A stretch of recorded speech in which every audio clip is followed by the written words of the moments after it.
Hi, and welcome back to Focal Point AFR Talk. If you'd like to talk about what we have been talking about so far this hour, talking about being saved by faith, a faith that works. We want to talk about that, the whole relationship between faith and works and salvation. Remember, my point is James and Paul exactly on the same page theologically, no different. We are saved by faith, not by works. And what James is doing is answering the question, what kind of faith saves you? It's the kind of faith that produces works, a faith that is living and that is active and produces works. That is a saving faith. It's not the works that save you.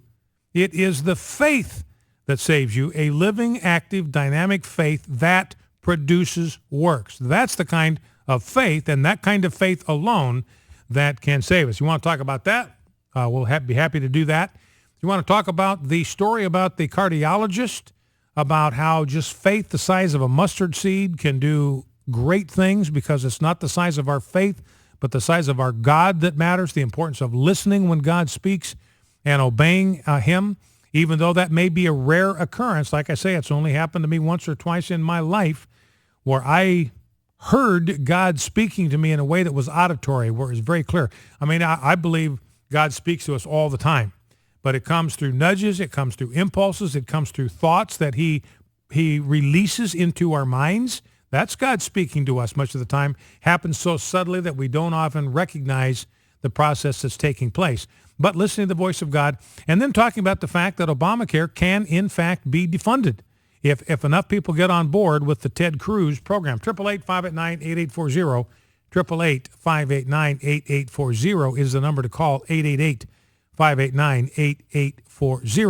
So again, I just want to close the loop on this defunding of Obamacare, because if the rule of law means anything, then this approach can work. This approach will work. Now, we understand that Obama's going to try to do an end run around the Constitution. That's just his pattern. We shouldn't expect him to suddenly leave that pattern. So I'm sure he's going to do what he can to do something blatantly illegal and blatantly unconstitutional. I have absolutely no doubt in my mind. We are being led right now by a president who is absolutely lawless.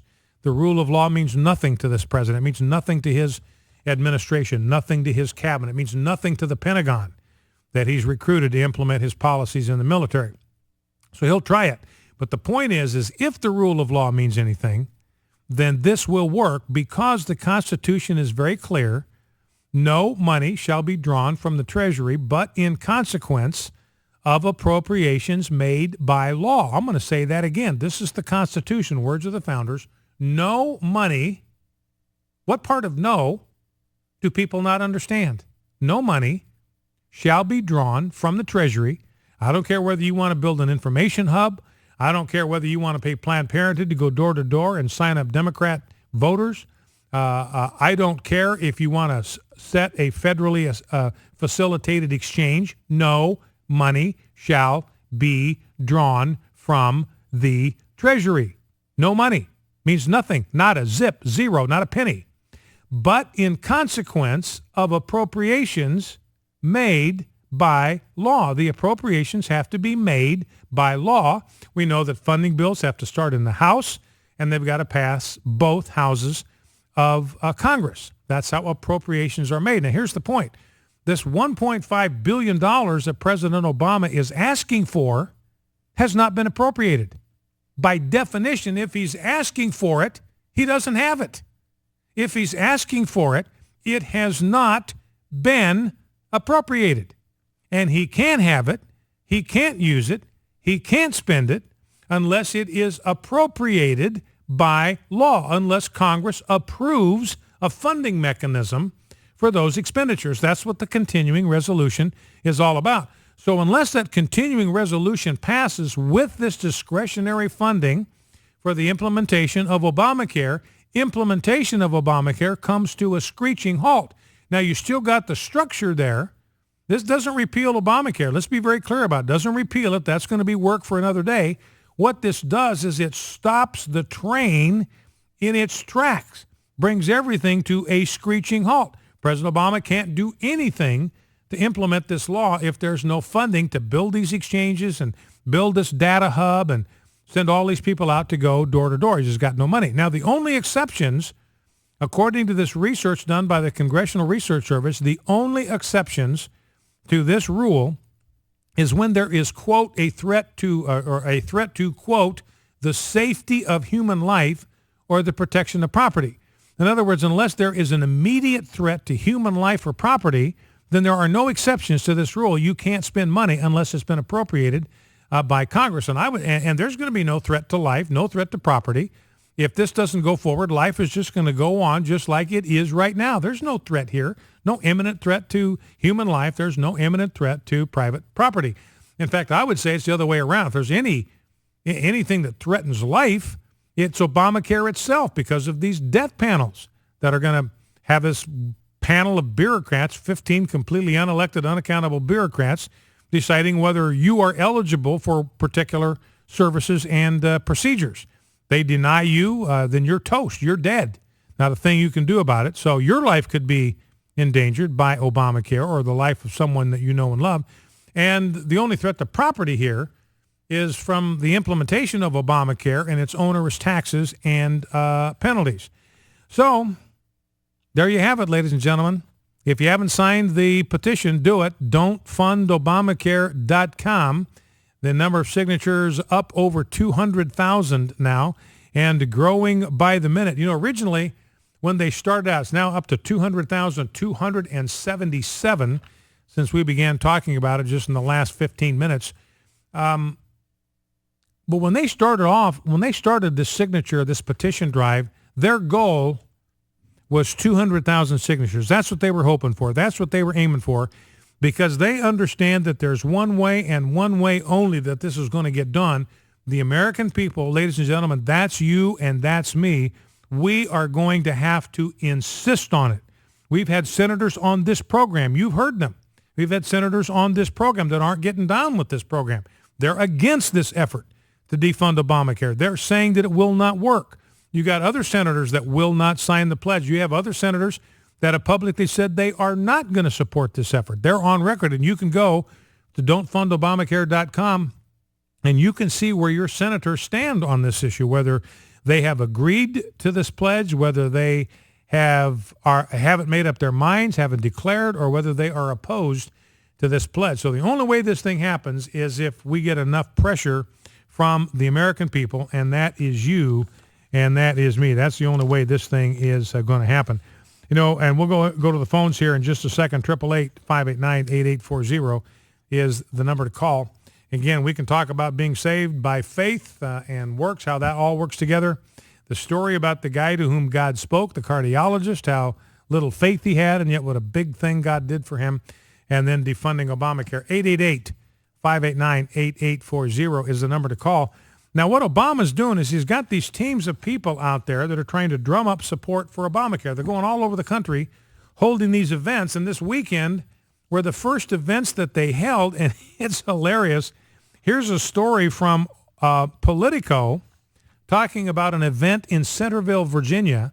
So Politico sent a reporter out there to observe this Obamacare rollout thing, drum up support for Obamacare, get the troops excited about Obamacare. You know how many people showed up for this Obamacare extravaganza? One person showed up. One. Count them. One. In fact, the original title of the Politico piece was Poor Attendance at Obamacare Event. That was the original title when it was posted. Then later, apparently the editor said, oh man, that makes the anointed one, that makes the light bringer, that makes him look bad. We got to change that title. So they changed the headline of the piece to Obamacare Message War Goes Local. And then you got to read down into the piece to find out that only one person showed up. Here is the full paragraph in the piece. That means gatherings like today's in Centerville, although the slow start here is probably not what OFA organizers had in mind. After a scheduling snafu over the start time, notice they're already making excuses, a few people showed up and left before it actually started. Just one volunteer stayed to help work the phone bank for the health law, and the event's organizer bolted after 20 minutes. So that is the rollout for Obamacare. Getting a lot of pushback from the public sector unions, and the reason is public sector health care plans are far more generous than when you and I get in the private sector, and they are going to qualify for this Cadillac tax. President Obama has imposed a Cadillac tax on the best health care plans in the country. So if you've got the finest health care plan, you work for a city, you work for a state, you got a great health care plan, you're going to get drilled to the floor with a Cadillac tax starting in 2018. And so the cities and the states are getting nervous about this because somebody's going to have to be responsible to pay that tax. And they don't want it to be them. They know it'll be lethal if they insist that their employees pay this tax. So they're in a quandary over this thing, and that's going to kick in 2018. And so that's creating a real problem out there. New York City they've calibrated this out, and the Cadillac tax would cost New York City $22 million in 2018, and it would increase to $549 million by 2022. So you're looking at a lot of municipalities, a lot of cities, a lot of towns across the country. They're trying to push their municipal unions to accept cheaper health benefits, to voluntarily dump these Cadillac plans so they don't get saddled with huge tax. And I think a lot of these cities and towns are going to dump people into Obamacare. They're just going to get out of the healthcare business altogether, say, hey, we got these federally facilitated exchanges. You can go get your insurance through them. And another piece here from the Foundry, Obamacare is not only hurting small businesses and economic growth. I got a piece here, 97%. And I told you Friday that 77% of all the 2013 job growth was in part-time jobs. Here is an analysis done by somebody who used to be with the Bureau of Labor Statistics, who says that 97% of the job growth in 2013, part-time jobs. Obamacare not only hurting small businesses and economic growth, it might also give nearly 1 million low-income individuals a reason to leave work for welfare. People are going to leave the workforce because it's more advantageous for them to pick up the subsidies on Obamacare.